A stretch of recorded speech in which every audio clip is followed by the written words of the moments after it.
Olá pessoal, boa noite. Estamos aqui em mais uma live. Essa live hoje vai ser super especial sobre espiritualidade. A gente não vai falar aqui de religião, a gente vai abordar temas da espiritualidade relacionados ao tratamento e à prevenção do câncer. Vai ser uma live muito especial com o César. César, ele é meu professor de espiritualidade e eu senti essa necessidade de fazer esse curso, de entender melhor para cuidar melhor dos meus pacientes, né? Quando eu comecei a me interessar pela oncologia integrativa. E o César aceitou esse convite. Vocês vão ver que vai ser incrível. Eu estou esperando ele entrar. Vamos esperar ele entrar. Vamos chamar o pessoal para a live, gente, por favor. Tem um aviãozinho aqui embaixo, no canto inferior direito. Mandem para os contatos, pessoas que vocês acham que vão gostar. Chamem aí umas 5 pessoas para a live, vamos chamar o pessoal. Enquanto a gente espera o César entrar, a gente espera também mais gente entrar. Esse assunto é muito importante e até antes, né, não era tão falado, era tido como mito, porque as pessoas às vezes confundem a gente falar de espiritualidade e falar de religião. São coisas completamente diferentes. E aqui a gente vai abordar vários temas importantes. Ó, o César vai entrar.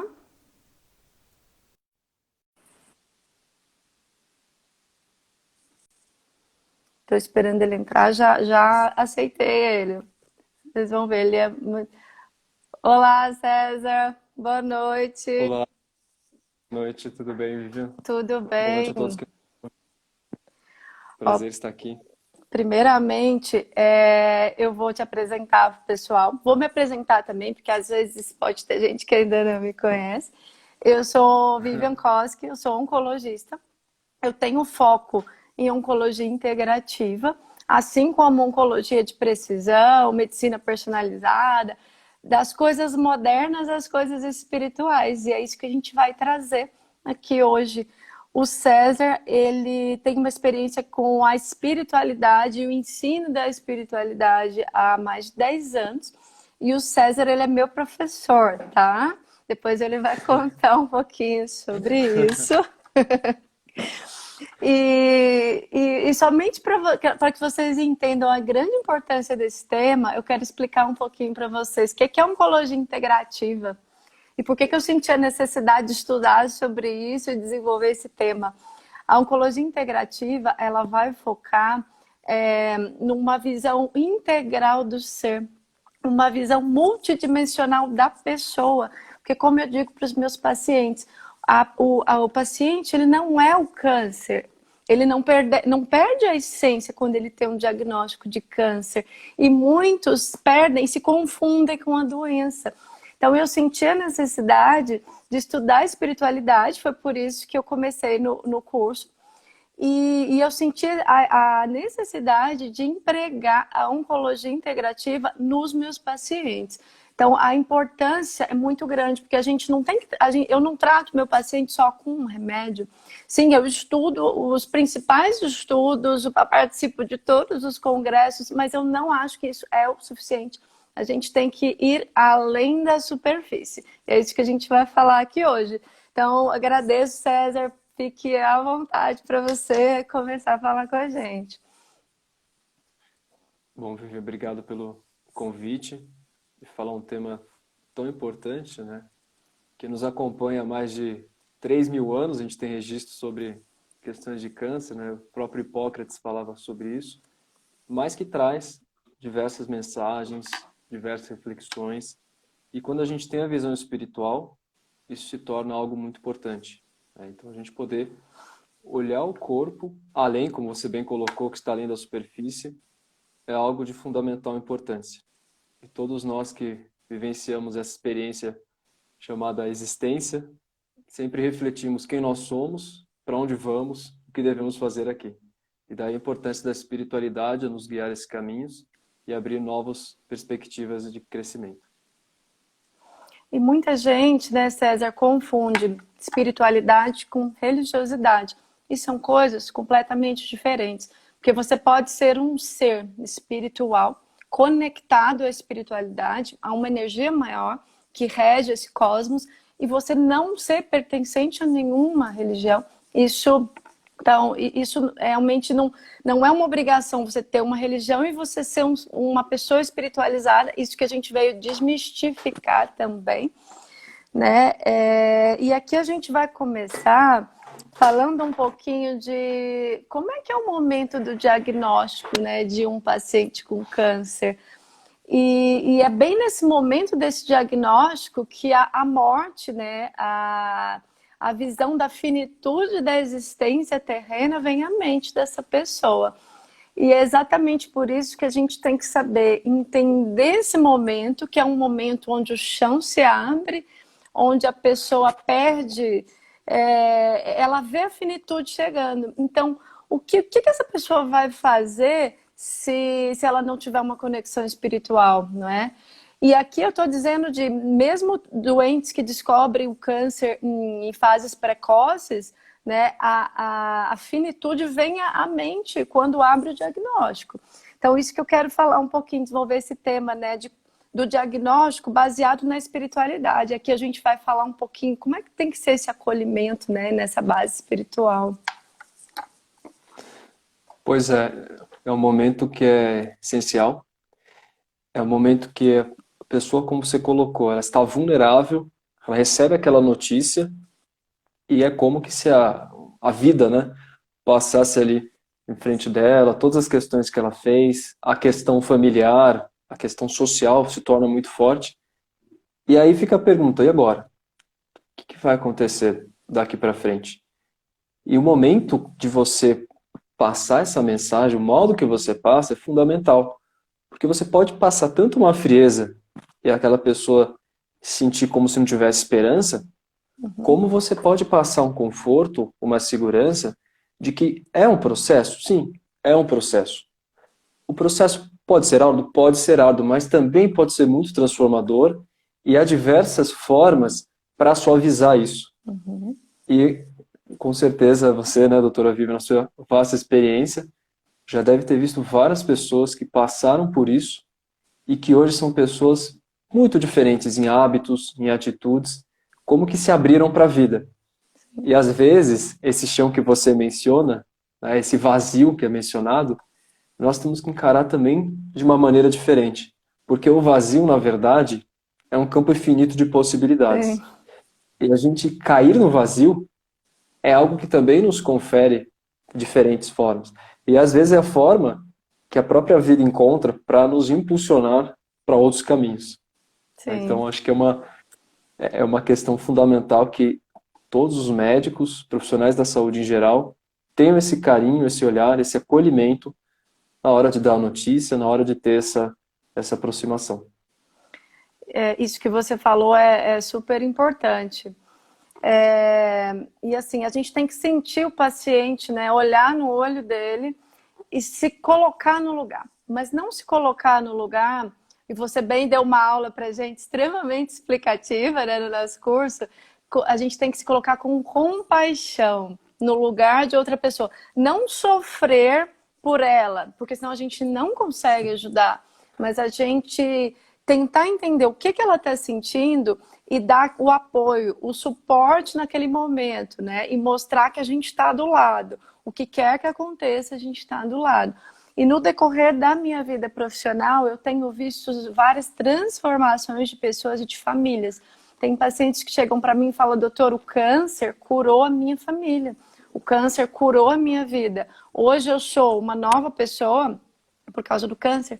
E às vezes esses pacientes, alguns deles, não conseguiram a cura do corpo, mas digo que eles conseguiram a cura da alma. Então aqui a gente diferencia também alguns tipos de curas e perspectivas, porque o sucesso não é só quando eu tenho uma cura de um câncer físico. Eu posso ter outras trajetórias de sucesso que vão ser vinculadas a essa jornada, né? É bonito quando você fala isso, né? A cura do corpo versus a cura da alma. E às vezes a gente esquece que existe uma alma, né? Que existe algo que está por detrás de tudo isso e que nossos pensamentos, nossos sentimentos, que a gente vai falar mais adiante disso, eles têm muita influência nesse sentido. Existe um ditado antigo, um provérbio chinês, que dizia: aquele que governa a água controla o império. Isso no sentido de energia.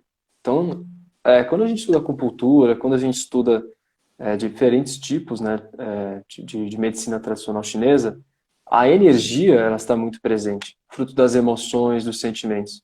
E eles já sabiam que quanto mais a gente tem esse controle, essa harmonia, isso influencia nos órgãos do corpo como um todo. Então a gente está cada vez mais acordando para essa realidade, entendendo que a doença, ela mais é um aviso do que qualquer outra questão, né? Exatamente, César. E eu acho que a gente já podia ir mais fundo nesse assunto agora, porque eu vejo a doença como um despertador. Ela é um despertar, né? Alguma coisa vai errado. E aqui não é para que a pessoa se sinta culpada, o que eu fiz de errado. Não, isso não é punição, tá? Tirem isso, porque não existe isso. Mas é um despertador. Olha, como é que eu posso corrigir a minha rota? O que eu tenho que desenvolver? O que eu tenho que aprender com esse mestre que é a doença? Não é uma punição. E aqui eu quero entrar no assunto que o César está dizendo e entrar um pouquinho até na física quântica sobre o poder do pensamento, né? O que a gente pensa e o que a gente sente das nossas emoções, na gênese da doença e no tratamento delas, que é isso que o César começou a falar com a gente. Perfeito. Quando a gente fala pensamento, a gente fala de mente, né? Que é muito além do que o cérebro. A mente, ela é composta tanto da parte consciente quanto da parte subconsciente. E existem vários relatos, várias constatações científicas de pessoas que muitas vezes acessaram, e aí entra também um pouco nessa questão de crença, que a gente depois vai diferenciar um pouco espiritualidade e religiosidade, acessaram até vidas passadas quando elas entram na mente inconsciente. Crenças essas que não faziam parte do conglomerado familiar ao qual elas vieram, mas que faziam referência, então, a outras existências que elas ainda carregavam isso. O que isso quer dizer? Sem querer entrar em questões aqui de filosofia de crença, que existe muito mais, né, entre o céu e a terra do que a nossa vã filosofia imagina. Então a mente, ela acaba sendo algo muito vasto, muito poderoso. O próprio Carl Jung falava do inconsciente coletivo, denominava isso também da consciente como a alma. E quando a gente começa a entrar nesses aspectos, o pensamento, ele gera uma série de transformações quando a gente pensa na a parte neuronal, a parte da imunidade, né? E tudo isso é exaustivamente comprovado por vários artigos científicos, o quanto isso influencia esse eixo mente-corpo, né?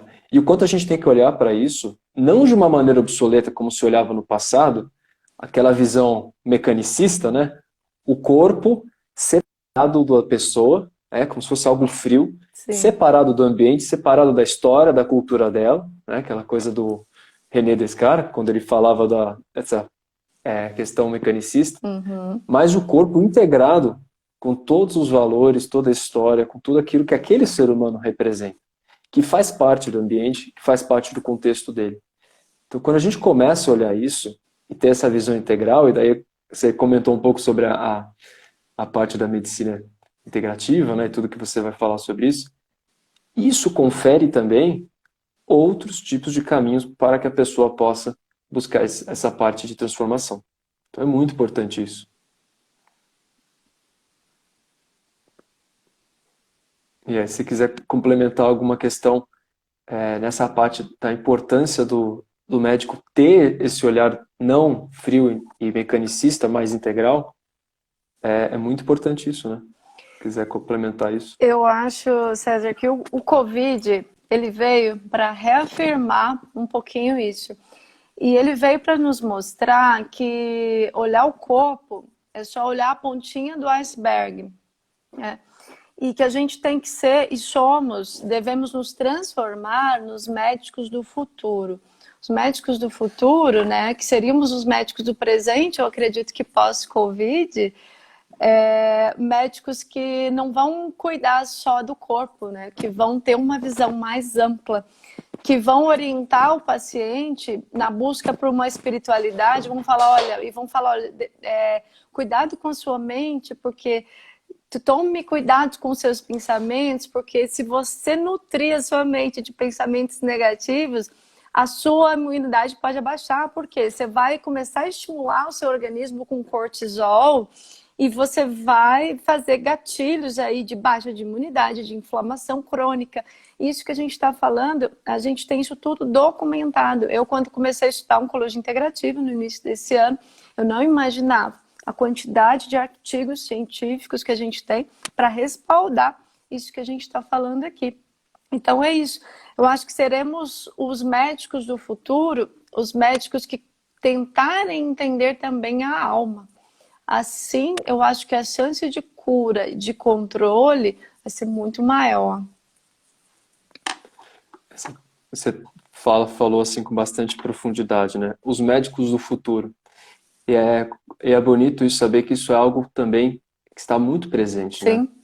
O quanto que um bom médico, alguém que olha para você, mas não olha apenas como se fosse um paciente, olha como se fosse de fato um ser humano. Porque se a gente colocar aqui em linhas gerais, qual que é a diferença de espiritualidade, né, para tudo isso que a gente está falando? Espiritualidade, a gente não precisa entrar em muitos detalhes. Tem a questão de você estar conectado com o Ser Supremo, tem a questão de você estar conectado com algo que você pode chamar Deus, fonte primária, força universal, grande arquiteto, como você preferir. Mas tem a questão do seu significado, né? Tem a questão das suas crenças. Porque quando vem o processo que você tem constatação daquela doença, é aquilo que foi falado. E a finitude da vida? Uhum. O que vai acontecer agora? E aí a pessoa recolhe-se em si mesma e começa a avaliar o que é, quais são os valores dela, quais são as crenças dela nesse sentido. É um convite. O médico tem essa visão da espiritualidade, entende que cada um tem o seu próprio valor.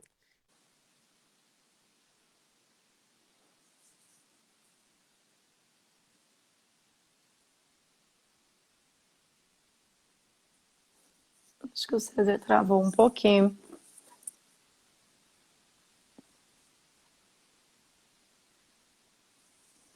Deixa eu tentar olhar as perguntas enquanto isso.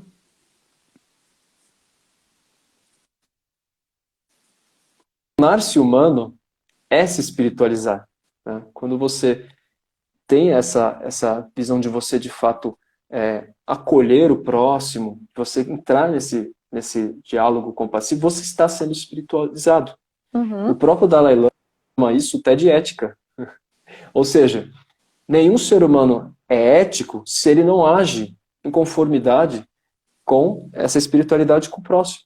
Então a gente está dizendo, tanto extrapola, né, tanto a questão dos médicos, que fazem um papel fundamental, um papel muito difícil, e aí até a reflexão quanto que os médicos têm que buscar o autoconhecimento, quanto que os médicos têm que trabalhar esses aspectos espirituais para poder também ter essa visão de olhar a alma, né?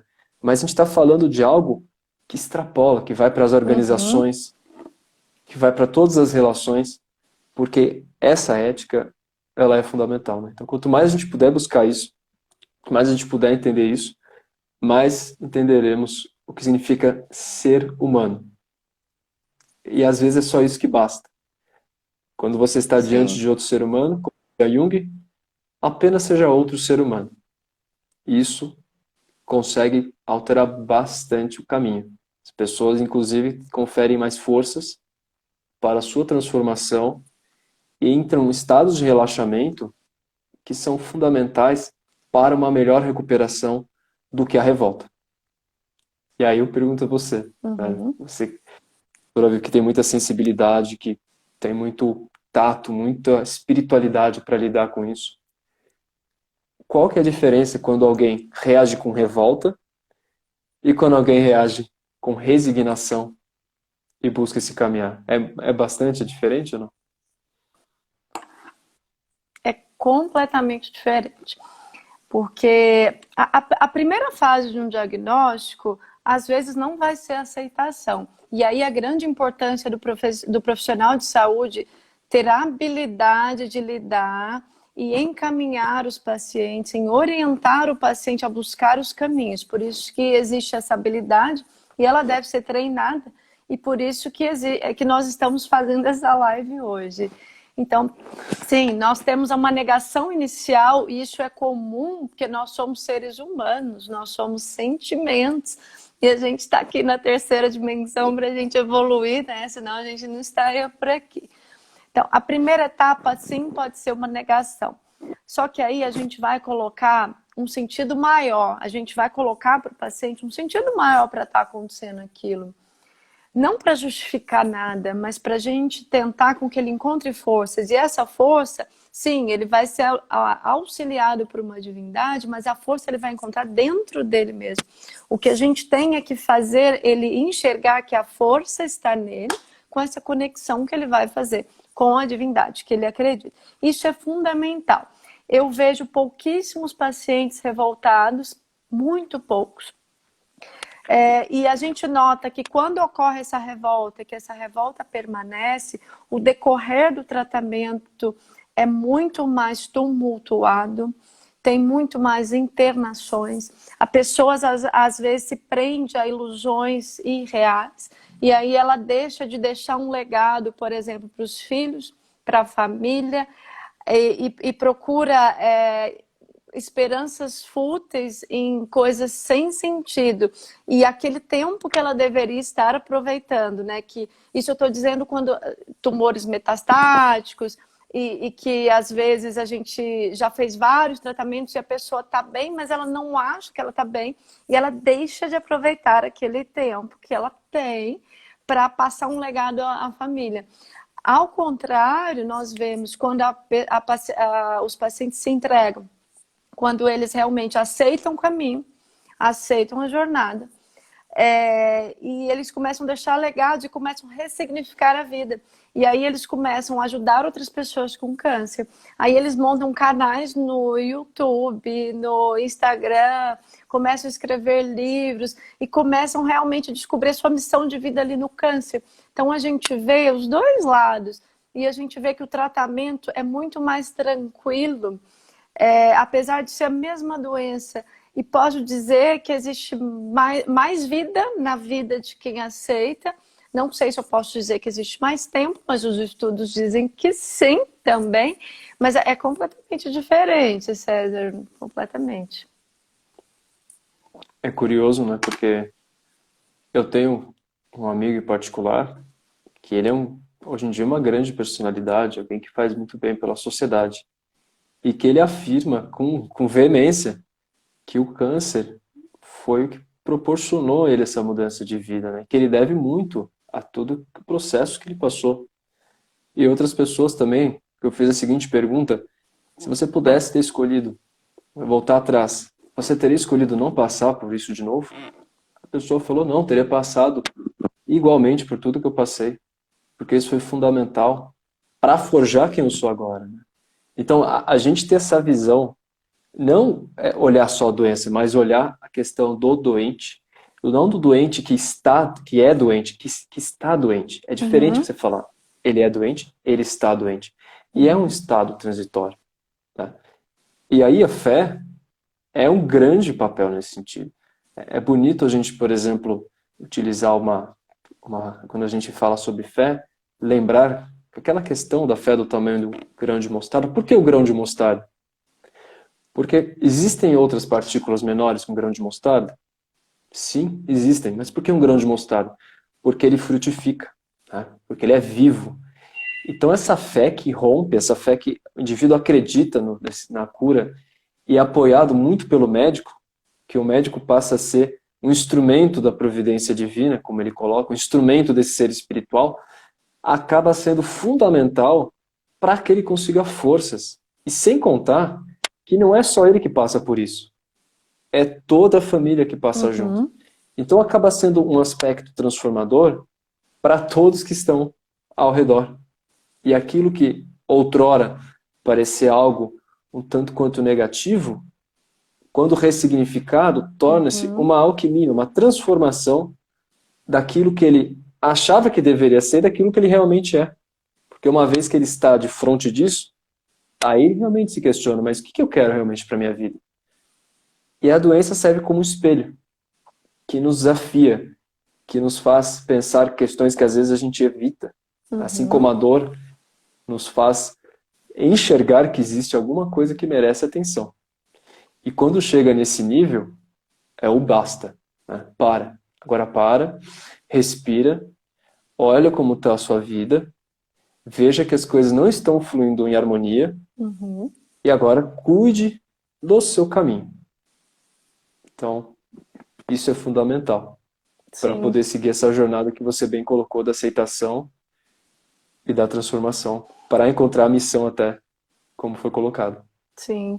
E a gente não tem, na medicina, a gente não tem respostas exatas.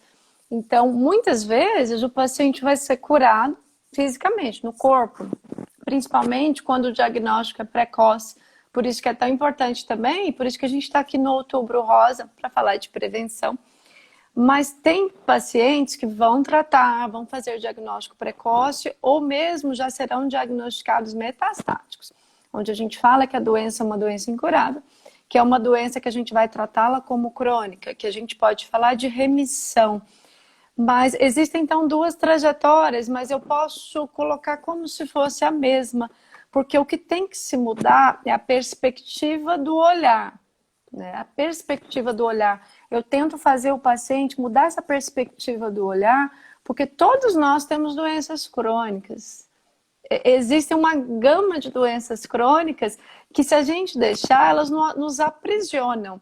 Então, assim, mudar a perspectiva. E quando a gente está tratando, então, de um paciente que a gente fala metastático, mudar essa perspectiva. E aqui eu não estou falando de dar esperanças irreais, não estou falando disso.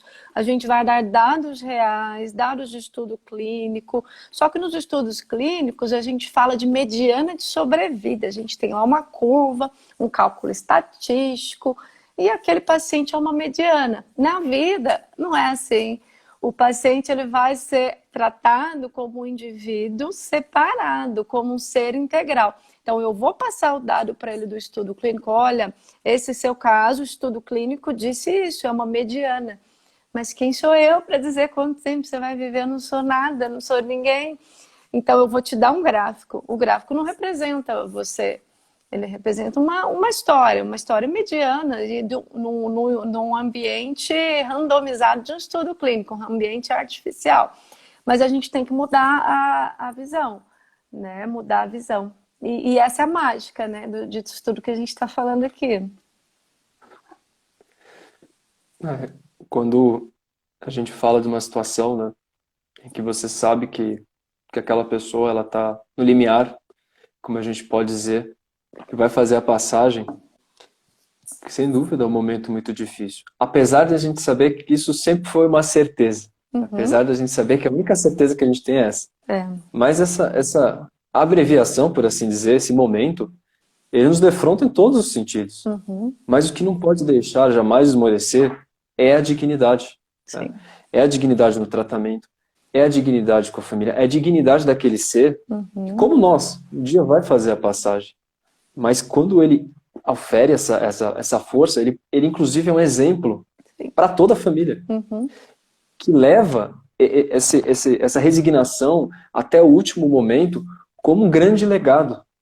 Então, nesses momentos é possível a gente olhar para a vida de uma maneira bastante profunda, porque são os desafios e o valor que a gente dá a eles, a maneira que a gente enfrenta, que mostra, né, as nossas virtudes. São as dificuldades que mostram, de fato, essas nossas virtudes.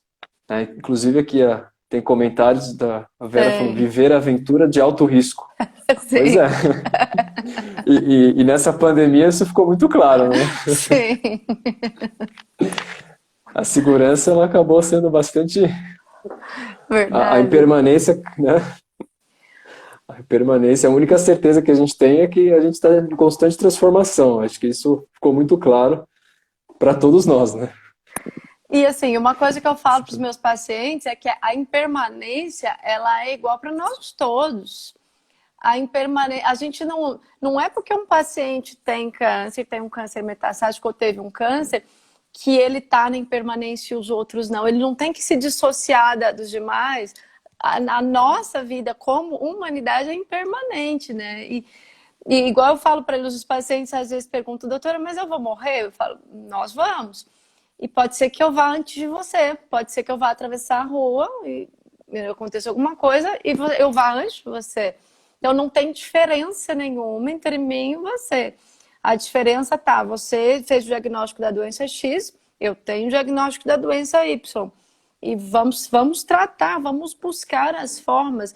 E quando a gente não tiver mais como tratar a doença, a gente vai continuar tratando o ser humano com dignidade, né? Independente da doença.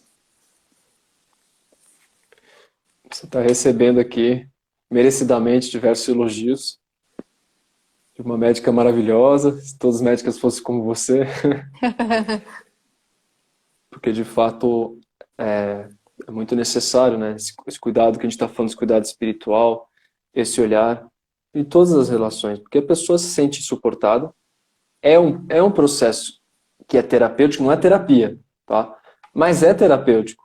Às vezes, só o fato de você escutar alguém, você permite que a pessoa já entre num estágio diferente, né, emocional. E isso é muito importante quando a gente pensa em toda a questão neurológica, toda a questão da imunidade. Então, o mero ato de ouvir, e de fato ouvir, a pessoa se sentir ouvida, é terapêutico. E é um ato que a gente tem que buscar, porque é a conexão com o outro ser humano. Né? E quanto mais a gente buscar isso, mais a gente vai extrair significado para o sofrimento. Porque aquele que está sofrendo, ele começa a tentar encontrar um significado para aquele sofrimento. Porque uma questão é verdade. Nada acontece por acaso, né? Albert Einstein já dizia, em uma carta que ele escreveu para um outro físico, que Deus não joga dados com o universo. Se Deus não joga dados com o universo, o que dirá então de todos os movimentos que a gente vê? As estações, a Terra girando sem que ninguém esteja no controle desse movimento, nenhum ser humano, tudo acontecendo em harmonia. E aí pergunta-se, por que alguém então é diagnosticada com câncer? Aquela pessoa ela pode simplesmente perguntar, por quê? Como uma espécie de uma revolta, por que eu? Eu que sempre me cuido, eu que ajudo os outros, ou quando muito, eu que tento sempre fazer os exames, estar bem, enquanto os outros vários acabam não fazendo isso, por que eu? Mas essa não é a pergunta que a gente deve fazer. Porque uma vez que isso está presente, não existe causa sem efeito. A gente entra até na física quântica, nas leis newtonianas. Se não existe causa sem efeito, a pergunta é, para quê? Exatamente. E há uma sutil diferença nisso. Porque quando eu pergunto por quê, eu olho para trás, eu tento entender o motivo, eu não saio do lugar. E quando muito, eu entro num processo muito difícil de constrição. Aí a força que eu teria para despertar as minhas potencialidades, elas ficam minoradas. Quando eu pergunto para quê, eu entendo que eu estou passando por isso agora, existe um motivo, ainda que eu não o compreenda, mas existe um motivo, e entendo que isso faz parte da minha jornada. E assim eu tenho um olhar para frente, que é um olhar prospectivo. E com isso, eu consigo angariar forças e entender.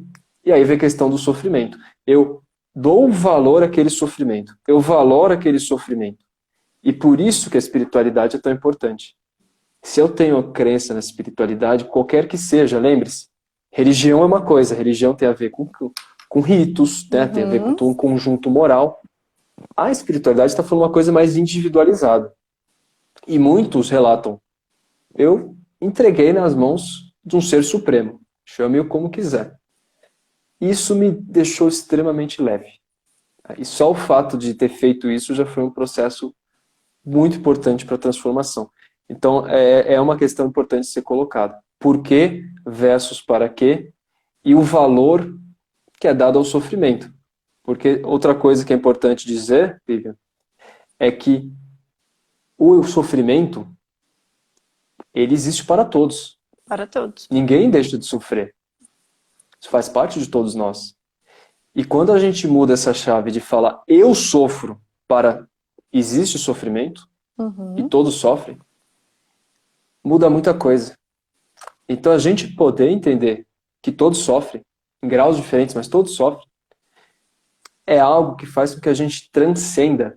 E o olhar de transcendência, o Leonardo Boff vai falar sobre isso, é um olhar espiritual. Sim. Então a espiritualidade faz com que a gente possa transcender as nossas limitações e despertar os nossos potenciais que nem imaginávamos que estavam latentes. Exatamente. E aí vem uma doença para despertar tudo isso e nos conferir um caminho, como foi colocado aqui pela doutora Vívia, muitas vezes a nossa missão aqui na Terra.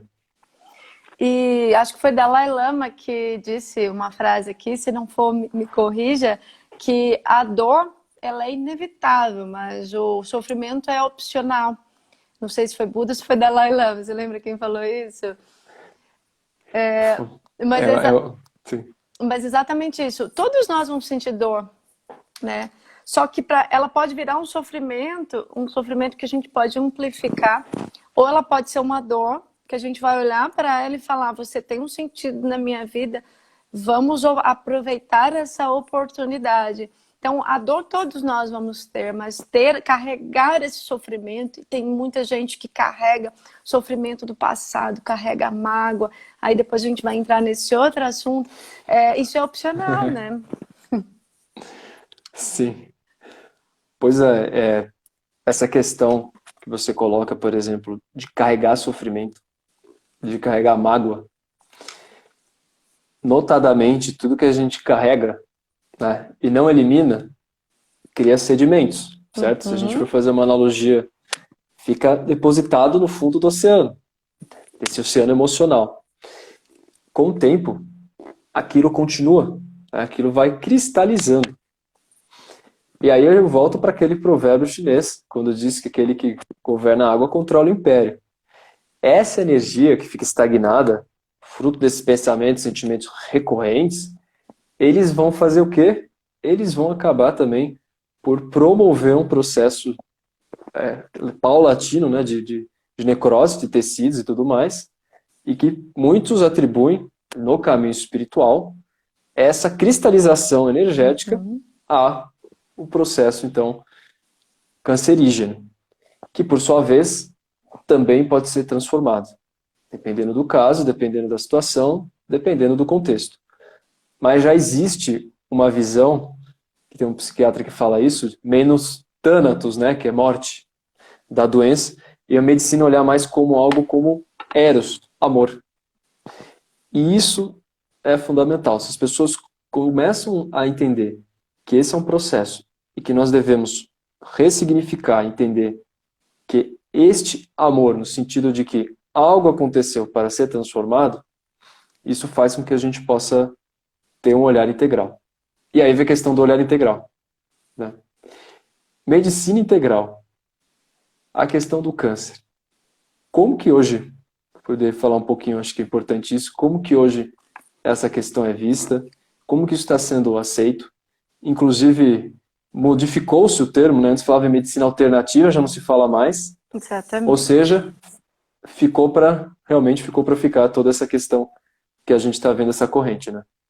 Isso que você falou é muito importante, porque realmente antes a gente falava de medicina alternativa. Medicina alternativa e medicina integrativa não são opostos. O que é medicina alternativa? É quando um paciente ele não faz o tratamento tradicional. Vou dar um exemplo aqui. O paciente de câncer de mama tem que fazer quimioterapia.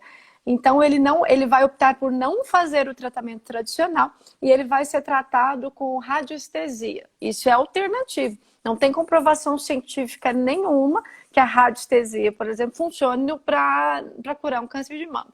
Então ele vai abrir mão de um tratamento recomendado por estudos clínicos randomizados e ele vai fazer um tratamento alternativo que não tem comprovação científica. Isso é alternativo, isso não é recomendado. O que é tratamento integrativo? Como a própria palavra diz, ele integra, ele complementa. Eu faço o tratamento tradicional, medicina baseada em evidências. Então eu uso os estudos clínicos, eu uso quimioterapia, eu uso radioterapia, eu uso imunoterapia. Mas eu vou usar complementos para eu aumentar essa imunidade inata do indivíduo. E a espiritualidade, é um impulsionador da imunidade inata do indivíduo. Então, descobriu-se que, além da químio, da imuno, existem coisas do ambiente externo e no poder mental e coisas energéticas que, né, que se diz, o livro Pequeno Príncipe fala que o invisível, o importante é invisível aos olhos, é exatamente isso, porque às vezes o que é mais importante é invisível. A energia, o pensamento, tudo. A gente está aqui conectado agora com ondas de Wi-Fi, a gente não está vendo. Então, por que a gente não acredita então na energia? E isso passou a ser estruturado e colocado também em estudos clínicos. E viu-se que os pacientes que eram tratados somente com a medicina tradicional, quimioterapia, comparados com aqueles que recebiam esses cuidados integrativos, ou seja, a gente não tirava a quimioterapia, a gente integrava, eles iam muito melhores. Aí que se começou a perceber, aí que a gente começou a falar mais de física quântica na medicina. E hoje isso é falado. Então foi assim que se deu essa transformação. A gente está ainda nessa primeira onda, César. Alguns médicos ainda não aceitam. Então a gente está nessa primeira onda e é muito importante diferenciar essas duas coisas. E quando a gente fala também sobre esses aspectos que são essencial e visível aos olhos, né? Isso a gente tem que lembrar de um termo que está sendo cada vez mais utilizado, né? Que são as doenças psicossomáticas. Isso é muito comum e é interessante, porque às vezes o indivíduo vai no médico, faz exame, vai em vários lugares e não consegue encontrar a causa, né? A dor de cabeça continua, as questões continuam. E é algo muito antigo isso, né? A psicossomática, né? A etimologia da psicossomática vem de psique, que era também chamada de alma pelos antigos, a psique, soma corpo. Então, esse conjunto que a gente fala do corpo e da alma. A gente pega escrituras antigas que remontam a 5.000, 4.000 anos de Cristo, muito...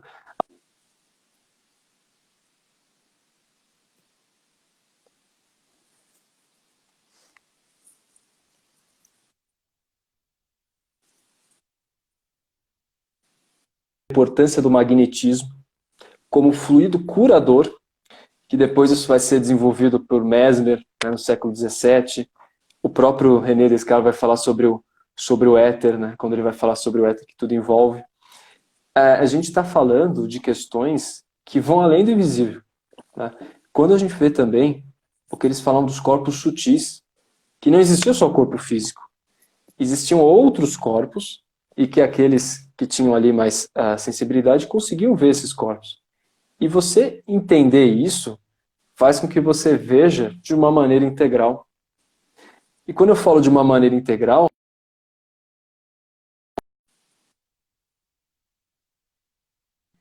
com sua história e com tudo aquilo que está relacionado a ele. Então é uma coisa muito importante. O próprio Hahnemann, o pai da homeopatia, ele já falava sobre o processo magnético também, sobre a importância da caridade na hora de você tratar de alguém, né? O quanto que isso é curativo. E muito da depressão também, que é causado em tratamentos de câncer, que a gente sabe que isso é muito provável que possa levar a esse tipo de caminho, dependendo do modo pelo qual cada qual aceitar isso, pode ser suavizado sim, como você bem colocou, através da caridade, através de você fazer vídeos, você conscientizar os outros, porque a pessoa, ela dá significado para aquilo que ela está sentindo. Ela se coloca como um vetor. Então a gente tem que lembrar da importância dessa psicossomática. O quanto que a gente tem que olhar isso integrado e o quanto que nós não somos só o corpo. Porque esse corpo só está sendo animado por algo maior, né? E esse olhar também de pequenez é muito importante. Porque se a gente olha para as estrelas, as bilhões de galáxias que existem, os bilhões de buracos negros, que dentro dos buracos negros tem outros bilhões de galáxias, como que nós podemos nos colocar numa posição superior? Tá? Reconhecer que existe uma grandeza, reconhecer que existe uma ordem, que existe uma lei que é superior a nós, isso faz com que a gente possa também entrar no processo de humildade, no sentido de reconhecer essa integração, essa nossa pequenez, e também nos confere força. E também nos confere significado. Porque uma coisa é verdade, não estamos sós. Não, não mesmo. E essa história sobre as estrelas é muito interessante, né, César? Você até me contou, né, uma questão sobre as estrelas e me marcou muito.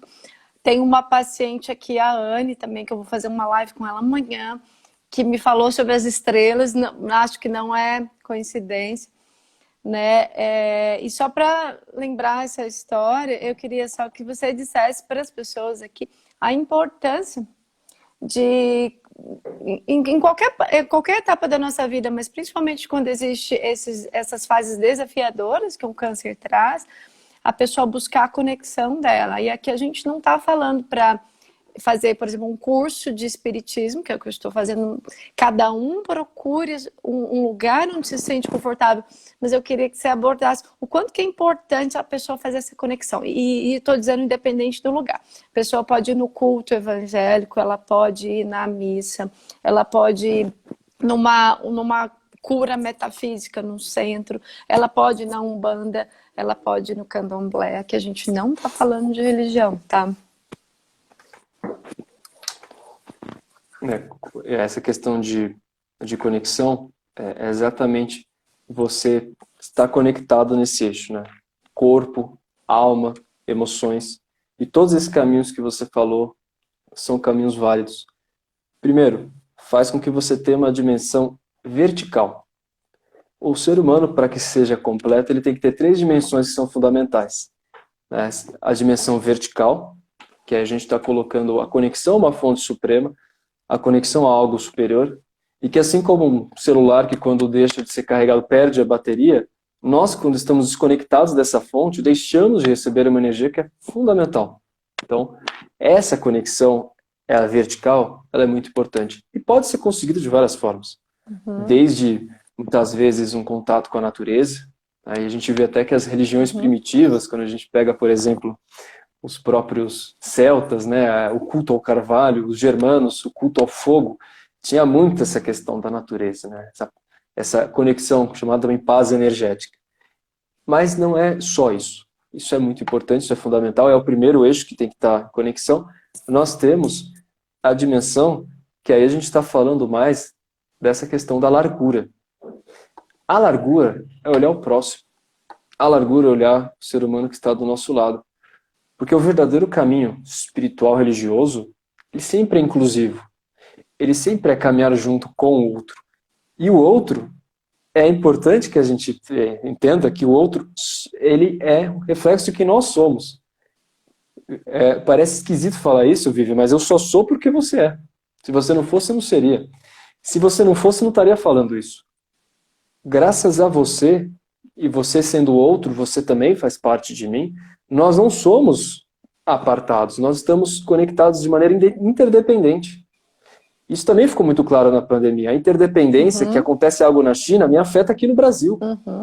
E já se falava da teoria do caos, e que o bater da asa de uma borboleta no extremo pacífico podia causar um tsunami, um furacão em outro local. Então essa dimensão da largura, ela é muito importante. Inclusive, quando a gente fala dessa caridade, o que a gente está falando? Benevolência para com todos, indulgência para com as fraquezas alheias e perdão das ofensas. Porque quem não perdoa, carrega um peso muito grande dentro de si. É difícil caminhar, é difícil agradecer. Se a gente deixa de agradecer, se a gente deixa de se abrir para a vida, ora, é como se a gente estivesse vivendo um luto interno. Mas a vida está aí para a gente fazer isso. E a terceira dimensão é uma dimensão de comprimento. E aí se refere a nós, ao nosso conhecimento, à nossa sabedoria, aos caminhos que a gente está tomando para isso. Então, quando a gente considera essa conexão, essa tríplice aspecto, esse aspecto dimensional, por assim dizer, nós estamos falando de um caminho que vai, de fato, nos proporcionar uma integração conosco. E por que não? Com o nosso eu superior, como alguns dizem. Né? Afinal, a gente está falando de cérebro aqui, a gente está falando de mente. A mente, ela é muito mais do que o cérebro. Né? E ela que é a criadora de tudo. E a gente poder acessar o aspecto superior dessa mente faz com que a gente possa também vivenciar aspectos superiores. Afinal, a física quântica já fala sobre isso. Sim. Nós somos co-criadores das nossas realidades. Uhum. Se a nossa vida não nos agrada, então mudemos as atitudes. Mas a todos os momentos nós estamos construindo e cada vez mais nós somos os artífices da nossa própria realidade, portanto, os artífices da nossa própria transformação. E é exatamente isso. E isso me fez lembrar algumas pesquisas, né, que dizem que nós, a maioria de nós aqui, usa menos de 10% do potencial da sua mente, do seu cérebro. Isso é a maior verdade. Então a gente pode treinar esse potencial e a gente pode aprender a fazer essa cocriação, usar esses preceitos da física quântica, porque tudo aquilo que a gente vai magnetizar e aquilo que a gente vai colocar a força do pensamento, de alguma forma aquilo vai se materializar. E vocês podem testar isso, tanto para o negativo quanto para o positivo. É que às vezes as pessoas, mas eu estou tentando a lei da atração aqui, não funciona. É que às vezes aquilo não vai ser para o seu bem, para o seu crescimento. O Criador sabe bem quais são os melhores planos, porque às vezes aquilo que a gente está achando que vai ser bom, não vai ser bom. Mas se você vai materializar para o mal, coloquem isso em prática para vocês verem como... Então, aprender a usar o nosso potencial de cocriação da mente, isso é muito importante. E uma dica complementar nesse sentido, a nossa mente não consegue diferenciar o que é a realidade e o que é a imaginação. Tá? Uhum.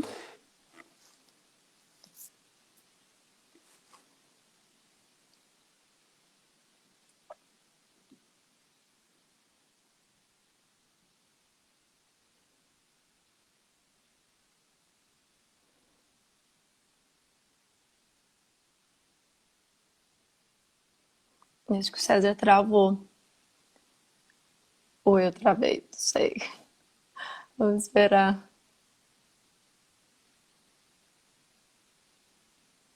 Ele vai entrar de novo. Vou responder algumas perguntas aqui. A Sônia está perguntando se pode usar a cromoterapia junto com os tratamentos convencionais. Deve, Sônia, deve usar. A cromoterapia, ela vai auxiliar na renovação aí dos chakras, na reenergização dos chakras. É muito interessante usar a cromoterapia. Faz parte da terapia holística, mas existem trabalhos também que comprovam a ação da cromoterapia. Ela não vai ter nenhum malefício no tratamento convencional, então eu indico sim a cromoterapia como uma forma de terapia holística. A cromoterapia, ela vai ser adaptada para indicada, na verdade, para reenergização dos chakras. E a gente sabe que os chakras são os principais centros de força que a gente tem aí no nosso organismo. Então é muito, muito legal. Eu acho muito interessante você fazer. Ele deve estar entrando. Deixa eu ver se tem mais alguma pergunta. Eu vou respondendo as perguntas aqui. Primeiro eu agradeço todos que estão aqui, todos os que são e que foram meus pacientes. Todos os que são e que foram meus residentes, agora são colegas oncologistas, estão aqui. Agradeço todas as frases aqui de agradecimento, que fico muito feliz em saber que eu tenho ajudado. Agradeço muito. Vamos lá. Deixa eu ler aqui mais algumas perguntas. Aqui fala, não temos controle sobre tudo na vida. Aliás, a gente não tem controle sobre nada na vida. A gente pode co-criar a nossa realidade, mas dizer que a gente tem o controle, não. A nossa vida é a impermanência, por isso que a gente tem que viver como se estivesse vivendo o último dia, porque a gente realmente não sabe se acordaremos amanhã, e essa impermanência ela é real para todos. Assim como a pandemia do Covid, por exemplo, mostra a impermanência. Isso a gente tem que ter na nossa mente, né? De se desapegar daquilo que não é importante e se apegar no sentimento, nas boas marcas, nas relações criadas, mas assim, se apegar, mas sem um apego definitivo, porque ocorrerá a separação, sim, mas depois haverá reencontros, tudo é passageiro, né? Vamos lá, mais perguntas aqui. A da cromoterapia a gente já respondeu. Tá, deixa eu ver se tem mais alguma pergunta. Não tem, vamos esperar o César voltar, ele deve estar arrumando a conexão. O César, só para vocês entenderem, ele é meu professor lá do curso de kardecismo, de espiritualidade. E aqui a gente, novamente, não está falando de religião, mas eu senti a necessidade de estudar sobre esse assunto para tratar melhor e entender melhor como tratar essa fase dos pacientes. Então, eu tinha aquela intuição, você precisa fazer o curso, eu sempre deixando para depois, sempre deixando para depois. Só que eu vi que aquilo era extremamente necessário para eu poder ajudar as outras pessoas. Por isso que eu comecei esse ano e conheci o César através desse curso. Agora a gente está fazendo aí, tocando vários projetos juntos. Deixa eu ver se eu chamo o César de novo. Ó, tô adicionando ele, vamos ver se já deu certo. Às vezes a conexão falha, né? Complicado. Voltou, César?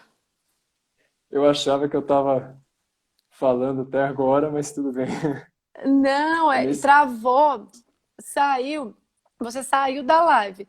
Isso já deve olha, fazer uns 3 minutos. Aí eu não bom, sei onde que a gente parou, não sei. Deve fazer uns 3 eu, minutos, mais ou menos. eu acho que eu estava comentando sobre a questão da imaginação do conhecimento, né? Sim.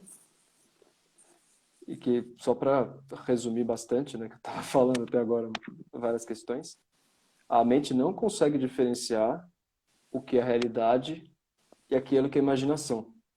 Tanto é que o Einstein disse, tem a frase que ele falou, que a imaginação é mais importante que o conhecimento. Eu não sei se chegaram a ouvir, mas se fizeram essa experiência de imaginar como se fosse verdade, tá? Que tem um cubo de gelo no topo da cabeça de vocês, provavelmente vocês vão sentir de fato que a cabeça começa, né, os vasos começam a ficar constritos, tudo como se tivesse um cubo de gelo, mas não tem, Nossa, eu fiz essa tá? experiência agora e é verdade. Sim, Isso a gente aplica na questão da cura, sim. porque a gente pode usar isso para regenerar células, para regenerar órgãos, para diversas questões benéficas, tá? Porque se a gente acredita de fato e a gente leva essa energia magnética, por assim dizer, porque todos nós temos essa aura que a gente chama, esse halo eletromagnético, que é fruto de todos os pensamentos e sentimentos, nós podemos fazer grandes transformações. Então é importante a gente ter isso em mente, né? O quanto que potencial da mente, o quanto que você olhar as coisas como se fossem realidade. Uhum, E quando vocês fizerem isso, pense que isso está acontecendo, uhum. tá? Imagina, pense que está acontecendo de fato.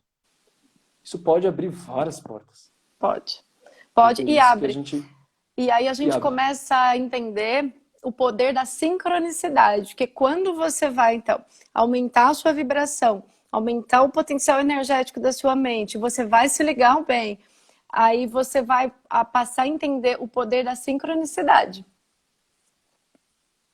Exato.